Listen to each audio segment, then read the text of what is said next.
بسم اللہ الرحمن الرحیم۔ میں ہوں عنایت اللہ کاشف ایڈوکیٹ اور آپ دیکھ رہے ہیں لیگل انفارمیشن میں خوش آمدید۔ آج ہم ڈیویڈنڈ کی تعریف کریں گے، گورنمنٹ گارنٹیڈ سیکیورٹیز کی بات کریں گے، گورنمنٹ سیکیورٹیز کی بات کریں گے اور گارنٹیڈ بینک کی ڈیفینیشن بھی دیکھیں گے اور اسی طرح نیٹ ورتھ کی بات بھی ہوگی۔ اس سے پہلے کہ میں اپنے موضوع کی جانب بڑھوں، آپ تمام احباب سے استدعا ہے کہ چینل کو سبسکرائب کر لیجئے، بیل آئیکن کو پریس کر لیجئے، ویڈیو کو شیئر کر دیجئے۔ تو بڑھتے ہیں آج کے موضوع کی جانب۔ جیسا کہ آپ کے علم میں ہے کہ آج کل ہم EObi انویسٹمنٹ رولز 1979 سمجھنے کی کوشش کر رہے ہیں۔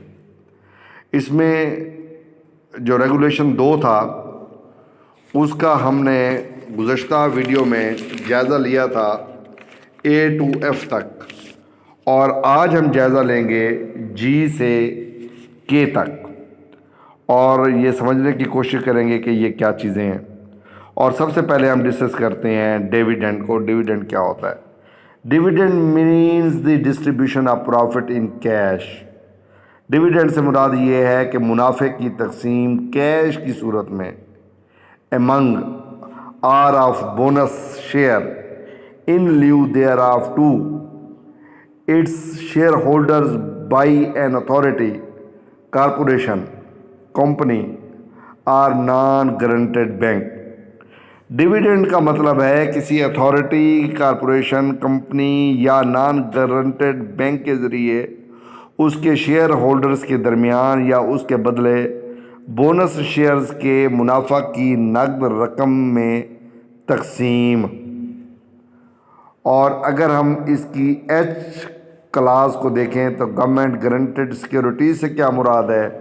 تو اس میں کہا گیا ہے کہ means securities in respect of which the federal government or a provincial government has given a full and unconditional guarantee both as regards the principal and interest payable thereon on being presented at the state bank or other bank by the treasury office۔ Government guaranteed securities کا مطلب ہے وہ securities ہیں جن کے سلسلے میں وفاقی حکومت یا صوبائی حکومت نے اسٹیٹ بینک یا دوسرے بینک میں پیش کیے جانے پر اصل اور اس پر قابل ادائیگی سود دونوں کے حوالے سے مکمل اور غیر سرکاری طور پر مشروط ضمانت دی ہے۔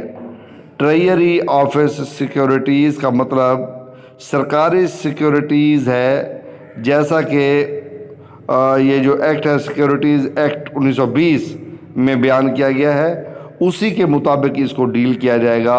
اور اس میں سرکاری خزانے کی جمع رسیدیں، پوسٹل سیونگ ڈپازٹس، خاص deposit certificate, defence saving certificates, national deposit certificates اور اس طرح کے دیگر شامل ہیں۔ سرٹیفکیٹ جو وفاقی حکومت یا صوبائی حکومت کسی بھی اسکیم کے تحت متعارف کرائے گی، تو یہ تمام چیزیں اس میں شامل ہیں۔ اب جناب ہم آتے ہیں گارنٹیڈ بینک کی جانب۔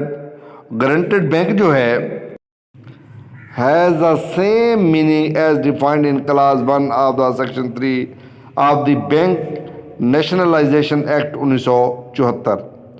اب اس کے اندر یہ بات طے ہو گئی کہ گارنٹیڈ بینک سے مراد وہی بینک ہیں جن کی تعریف بینک نیشنلائزیشن ایکٹ 1974 کی دفعہ 3 کلاس 1 کے تحت جس کی تعریف کی گئی ہے، تو وہ گارنٹیڈ بینک کے زمرے میں آئے گا۔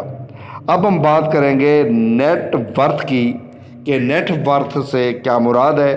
یہ کلاس کی ہے جس کے اندر اس کو بیان کیا گیا ہے، اور یہ کہا گیا کہ net worth in respect of any authority, corporation, company اور non guaranteed bank means to the total value of its assets in Pakistan less the total actual and contingent liabilities other than in respect of ordinary or preferences share, provisions for liabilities, loans and other charges payable out of or provided against or charged on or the said assets۔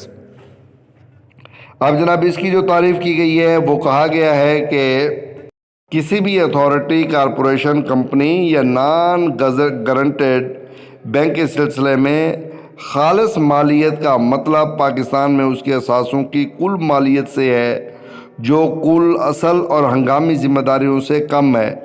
عام یا ترجیحی حصص کے حوالے سے واجبات، قرضوں اور مذکورہ اثاثوں میں سے قابل ادائیگی یا اس کے خلاف فراہم کردہ یا اس پر چارج کیے جانے والے دیگر چارجز کی دفعات شامل ہیں۔